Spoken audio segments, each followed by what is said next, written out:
to Displaying Model Behaviour. You know what this is. It's the Earth's mightiest action figure video podcast. But not just action figures, just about all the nerdy news that you need to know about. If you only want to see action figures, you can find them in the timestamp down below. Before I get to any of that though, I just want to thank some of the channel members who help make this channel possible, such as RJ, Figure Fight Club, Stuart Jardine, and Stitch Grrr. Thank you. Thank you. Thank you. Thank you. It's thanks to all the channel members that I'm able to do these episodes every single day. And if you'd like to help support the show, then you can become a channel member by, well, becoming a channel member. That's how it works. But also, if you do that, then you can take part in the daily channel member live streams that I do. It's a way of saying thank you to you guys for helping me make this ridiculous channel that I call Model Behaviour. I'm not redoing this, no matter how bad it gets. This is like the fifth take I've done of this. Gang, there's a whole bunch of news to talk about, so let's talk about it. Galactus is here. He's coming, so everyone look busy. Thanks to Snapple, of all things, we now know what Galactus is going to look like in Fantastic Four First Steps, and he looks exactly like Galactus, which was never a guarantee. Because was he going to be an ominous shadow just looming over the world? Was he going to be a giant fart cloud? We didn't know, not for sure, but now we do, and he looks great. I mean, it's only one picture to go on, and it's funny that he does look like the actor who's portraying him. I forget his name, but I will always know him as Finchy from The Office, so I can just imagine him being like, "Oh yay, I'm here to eat the world." So hopefully he won't be using that voice, but I'm happy with what I'm seeing here. I love the texture on him. It looks almost like he's been 3D printed, 3D printed Galactus. But it's great having all these different, what looks like lines and details. I love the lore behind Galactus. I mean, I might not know this, but people wonder, why does this godlike alien look like a human in purple armor? Well, it's because that's how the collective human race sees him. And Galactus actually changes his appearance, changes his form, kind of like Gozer in Ghostbusters. He changes the form depending on what the collective consciousness of the world that he's encountering would see him as. So sometimes he's a giant ball of gas or a weird-looking blob or whatever it is that the gestalt entity of the mind of the race that is encountering him perceives him as. So of course, human beings, we encounter him as a human. It's kind of cool. So there you go. That's Galactus. Can't wait for Fantastic Four First Steps. Bring on whenever the release date is, because I'll be there opening night. Folks, time to take a quick pause for the cause and tell you about this channel's sponsor, Legendsverse. If you watch this channel, then you know what Legendsverse is. It's the one-stop shop for all of your action figure collecting, cataloging, and correlating needs. Not only that, but you can go back, way back into time, several decades worth, and see all the action figures that have come out for whatever your chosen brand might be. Which brands do they have? Oh geez, I don't know. How about McFarlane, Marvel Legends, Mafex, NECA, Mezco, Higher... Did they have Higher Toys? I don't know. I'll double check that. But they have Transformers, WWE, G.I. Joe Classified, Motu, SH Figure Arts, and a whole bunch of other ones. Mythic Legions, Cosmic Legions. So many toys. Black Series, Star Wars. There's still ones that I'm forgetting. Go check them out if you are an action figure collector and you want to keep track of your collection, but also find out what you're missing, what you want to get, make your want list, see how much your collection is worth, and also interact with the whole community. It's a great time. I'm so proud to have them as a sponsor for this channel. Go check them out, and when you do, tell them Dave sent you. So quite the opposite of good news now. We've got just straight up sucky news. First of all, Super 7 has announced a whole bunch of layoffs. They put out a press release about 24 hours ago from Brian Flynn, who said that due to tariffs and the costs incurred because of them, they cannot continue to operate at the levels that they have been, which bottom line means a whole bunch of good, hardworking people have lost their jobs. I can't really put any more melody under it. That's what it is. So as this story develops, if there is more information, I'll absolutely share it. But that just sucks for everyone who's been affected. So my heart goes out to you, because you never want to see people losing their jobs. So I hope that everyone who is laid off can find new work, new opportunities, new employment, and this might actually be a great step for you. Even if you can't see it at the time, hopefully more doors will open up. But yeah, if you want to read the statement from Super 7, it's available at Toy Arc and, well, all sort of media outlets. And while I'm speaking in this less enthused tone, that's what brings me on to the next subject of Diamond Comics and Diamond Collectibles officially closing its doors as well. They were going through bankruptcy, they were bought, and now it's essentially been 86'd. So what we're going to have to wonder now is what will fill the void, if anything. We don't know yet. So I'm not going to belabor this point for too long, because I can't give you any further information. Some folks are going to be asking what about the action figures that they had planned, like Annihilus, mainly, and also Angel and Hobgoblin. I haven't the foggiest. I haven't got a Scooby-Doo. But it's just more lame news. So for all the people affected, my heart goes out to you, and I hope you all land on your feet. And when we actually have some news that's telling you more things, hopefully good things, I'll be sharing it here. But for now, yeah, it's pretty lame all round.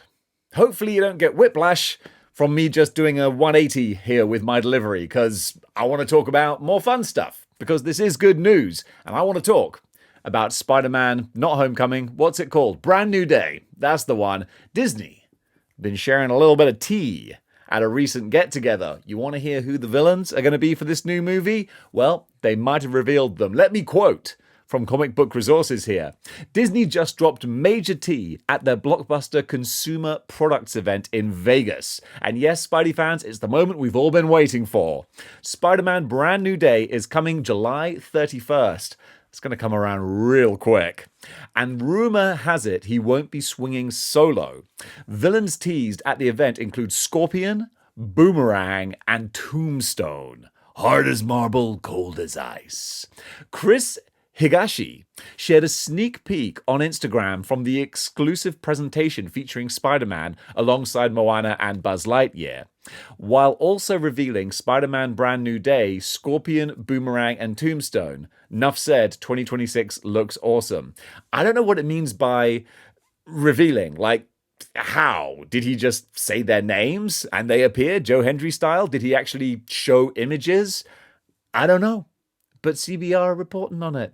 And they're not normally one of those clickbait hyperbole channels.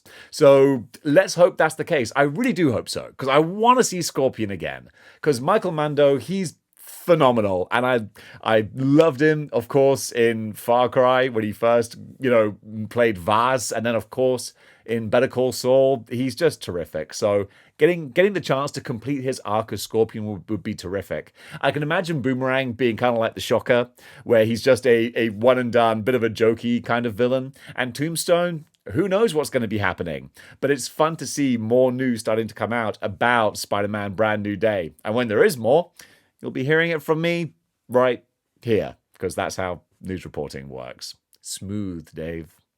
Now, this is actually not just good news, but great news. I want to give a huge shout out to fellow YouTuber Dave Wonder, who was honored by the Extra Life Association that raises money for kids who need help in, hospitals and stuff. God, I'm playing the shocker today.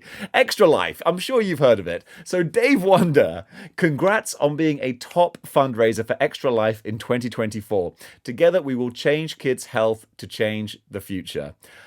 There you go. God, I tell you what, I'm just trying to put nice sentiments out there. I can't string sentences together, but I can string sentiments together. And Dave Wonder, genuinely, God bless you, man. You've done so much hard work for charity. And I've been able to jump in and throw my 2 cents in for your crazy 24-hour live streams that you do. Dave, you're bringing so much goodness into the world, and I'm so proud of you, man. The world is a better place for you being in it. And that, my friend, that is what displaying model behavior is all about. That is literally displaying model behavior. Did I just take your huge achievement for charity and make it all about me? Yes, I did. I'm the worst. But guys, go give Dave Wonder the thumbs up he deserves, because man, you're a real one. God bless you.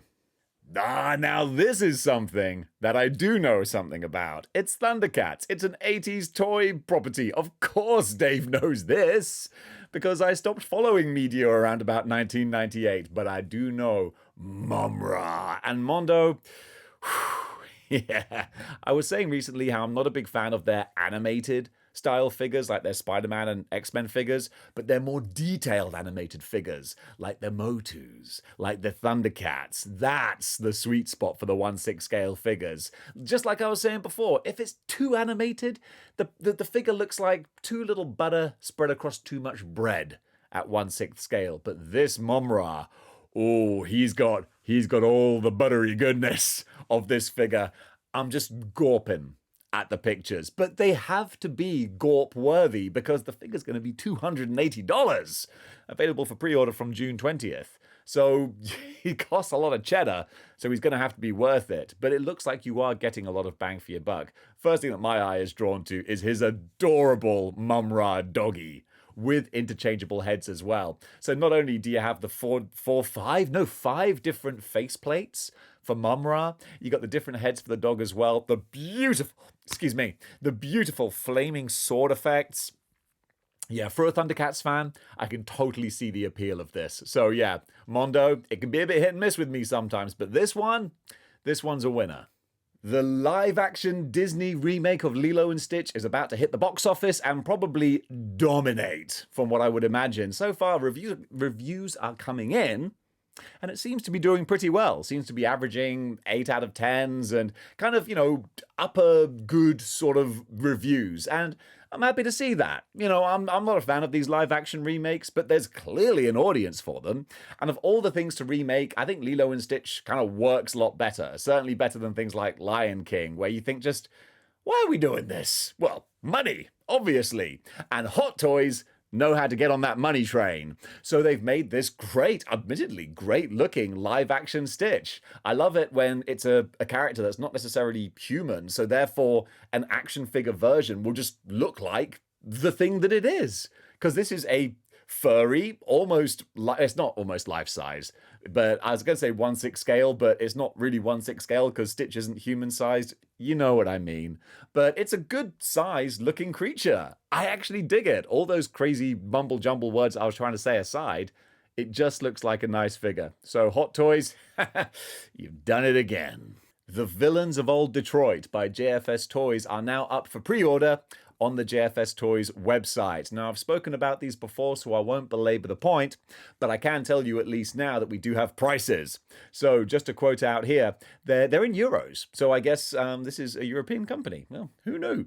So they are priced at 50 euros each, which equates to about $56 US per figure. So they are expensive. They're even more expensive than NECA figures. And you can get the whole set for 230 euros, so $259 US. So not a huge reduction for getting all of them. But they look nice, certainly, but they do look like slightly low-end NECA figures, which is not a knock on JFS Toys. This seems to be their first go around with action figures, unless you can show me some other examples that the company have done. So they look a little bit wonky in some aspects as far as the articulation and some of the paint jobs are concerned, but I'm not hating on them because this is the first time we've ever got the full lineup of the Robocop Old Detroit bad guys ever. This is a gift. But it's an expensive gift. But I do love to, if I can't financially support these, which I can't, I can at least tell other people that they exist and you can judge for yourself. I love the fact that we have them. But it is quite a lot to ask for figures that, some of the pictures don't do them any favors. The way that they're holding their guns and things, they look a little bit awkward. But if you just want to immortalize the villains of one of the greatest movies ever made, then these are going to do exactly that. So get on over to JFS Toys, and you can make a judgment for yourself as to whether or not you want them. Or whether or not you'd buy them for $1. No, I did that in the last episode. I do like them, though. Whoa, I don't know who this guy is, but I like the look of him, Storm Collectibles. As Meatloaf would say, I don't know who you are, what you do, or where you go when you're not around. But he probably kicks some ass. Judging by the look of him, that's what he does when he's not around. I don't know anything about you, baby, but you're everything I'm dreaming of. I don't know who you are, but you're a real dead ringer for love. A real dead ringer for love. I'm sorry, I don't have anything else to say about the character because I don't know who they are, so just thought I'd give you some meatloaf. So I can at least tell you that this is the Storm Collectibles Regenerate Otoa Karas limited edition figure. And it's going to be coming from Storm Collectibles. Not up for pre-order yet, but just some pretty pictures. There you go. It's one of those ones that if you know, you know. And if you don't know, like me, then you probably just sit here and sing meatloaf. Going on over to Anime Corner now, we're getting the Mobile Suit Gundam SHF Figure Arts Amate Yuzuriha, the Machu version figure from Tamashii Nations. Smooth, Dave. It's almost like you knew exactly what you were talking about there. So, yes, we've got these images of her here. Going to be scheduled for release around about November of this year. No official price listed, but come on, it's SHF Figure Arts. You're probably going to be looking at about $70 to $80, give or take. But hey, if you're a Mobile Suit Gundam fan, then you might even consider that to be cheap at twice the price. I am struggling with words today. I hope this video provides some form of background entertainment because, man, I'm playing a shocker. Seems that McFarlane are filling the void that's going to be left by DC. Apparently, Mob Entertainment have signed a multi-year licensing deal with McFarlane to bring Poppy Playtime toys and collectibles to fans worldwide. And if that sounds like the title of a press release, well, it is. I'm reading this straight from TNI News, a very good source for all your action figure news. So I don't know who Poppy is. It's one of those Five Nights at Freddy's young people type things. Dave doesn't know young people things, and chances are I'm willing to bet anything, from a diddle-eye Joe to a damned if I know, that Todd McFarlane doesn't know that much about it either, except McFarlane Toys know how to recognize money, baby. And it looks like they're probably going to make a whole boatload of it by monetizing this freaky blue guy. So look forward to hearing me talk about new action figures coming out about a franchise I know nothing about. Storm Collectibles are also doing a King of Fighters BBICN exclusive figure. This is Ultimate Match Gonitz? Gonitz? Is that how you pronounce his name? Again, if it's not Street Fighter, I'm going to be struggling. But this is a limited edition, exclusive for this convention, I believe, BBICN. I've got to look up what that means. I don't know King of Fighters. It was only recently I even discovered that it was King of Fighters, not King of the Fighters. Even though I think that would flow a lot nicer. But there you go. That's just Dave. But if you know, you know. So there you go. It's a new one to look for if you're a King of Fighters fan. Oh my goodness, this little piggy warthog dude is adorable. So this is from the Black Myth Wukong game that came out last year, which everyone says is really good. One of these days, maybe I'll get the chance to play it. But this is Zhu Baji. Probably butchered the name, but I probably shouldn't say butchering in front of a pig. That's just, not really considerate, is it? So this is from InArt Studios. They don't have a price or pre-order date yet, but obviously with all these press releases coming out, hang on, pre-orders go live May 23rd. So in a couple of days, and then we'll see how much he costs as well. I'm willing to bet he probably ain't going to be cheap. But if you're collecting sword and sorcery and you like your mythology and your animal creatures, this guy, especially for the small stature, I kind of love that. We'll have to wait and see what the price is. Mass Crusaders, working overtime, fighting crime, fighting crime. Do they just repeat fighting crime, or is there a different line? It feels lazy if that was the case. Man, Mask was my jam as a kid. Tracker will lead the mission, and Spectral's got such supervision. Mask, always riding on Venom's trail, 'cause he's the laser ready, fly blah blah. Anyway, new look at the upcoming Mask. I'm so sorry if you're still watching this. This is a new look at the upcoming Mask high-tech helicopter with Miles Mayhem set from Loyal Subjects. Loyal Subjects just crushing it when it comes to recreating our childhood.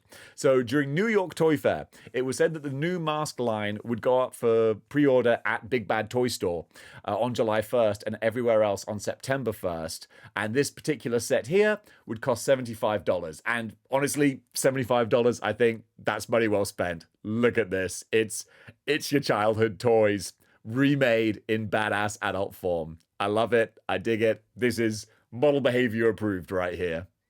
I'm sorry about the singing.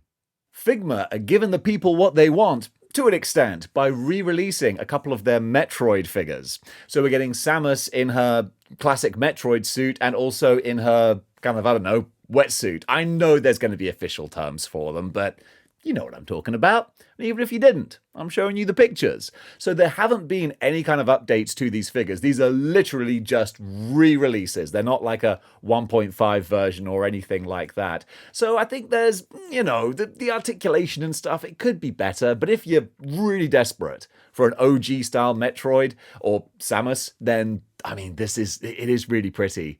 I've got the Metroid Dread figure, and now that stupid spendy part of my brain is like, wouldn't it be cool if you had the classic one to go with her? Yes, it would, brain. But also, shut up.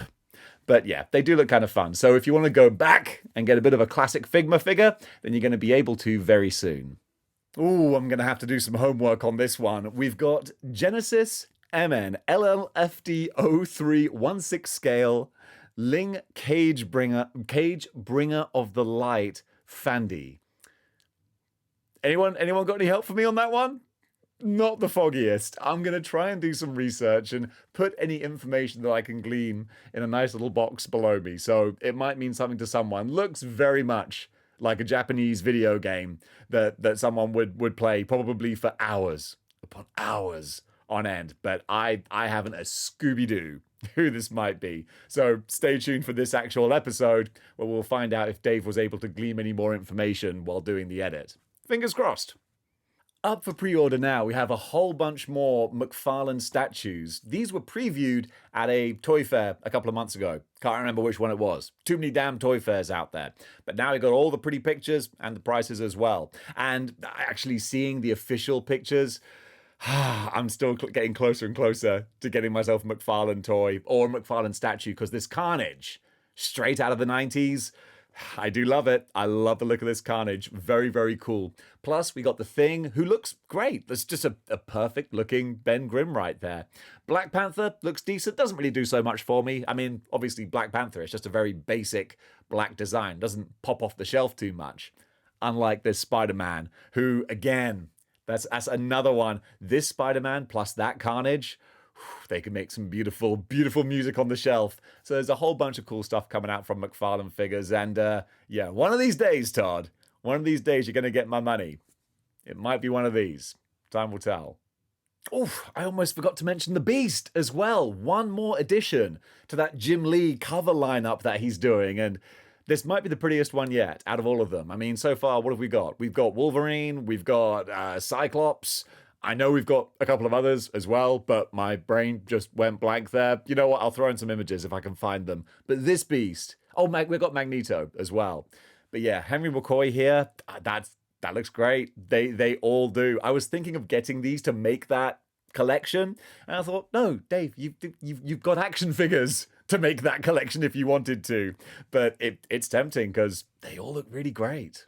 In cute news that made me happy, Sesame Street has found a new home on Netflix.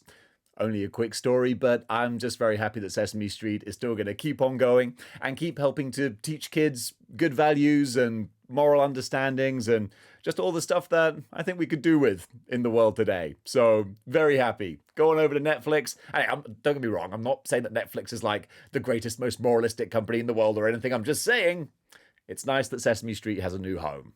A new trailer and posters and some more information has been released about the upcoming Predator Killer of Killers, which I am so down for. I'm just taking all the Predator I can get right now. This is a good time to be alive. There's also going to be a Predator Kills the Marvel Universe coming out later as well. That's going to be a good time.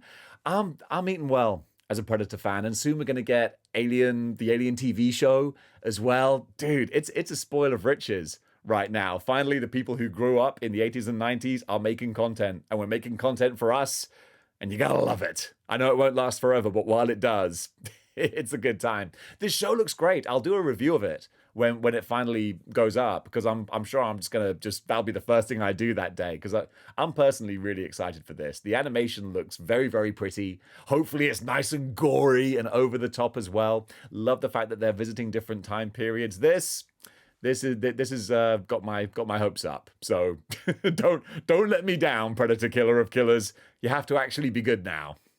Over in comic book news, Marvel are killing off and recreating Thor.